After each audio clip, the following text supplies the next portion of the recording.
I think you need to speak, and I think you need to speak what's sacred, and what's most sacred, I think, for most people is their dreams.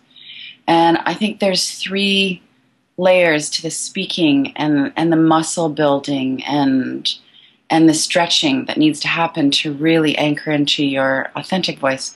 One is you need to speak to yourself, and you can do that in a number of ways. It's about journaling, it's about positive self-talk, it's about noticing how incessantly, constantly critical we are of ourselves so much of the time.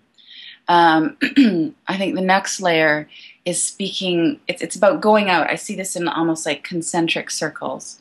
It's about going out to your inner circle, your tribe, your friends, your sisters, to say, "This is my dream. What do you think of my dream? What do you think of me?" It's one of the most courageous questions anybody can ask. What do you think of me? I have a little sort of survey on White Hot Truth called the Ask a Friend survey.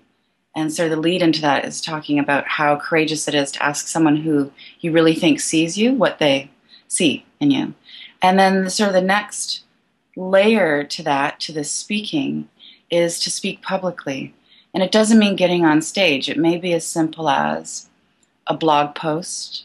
It may be as simple as showing up at Christmas dinner with people who are your family but ironically you don't relate to, and being yourself, using your vocabulary, talking about where you're headed.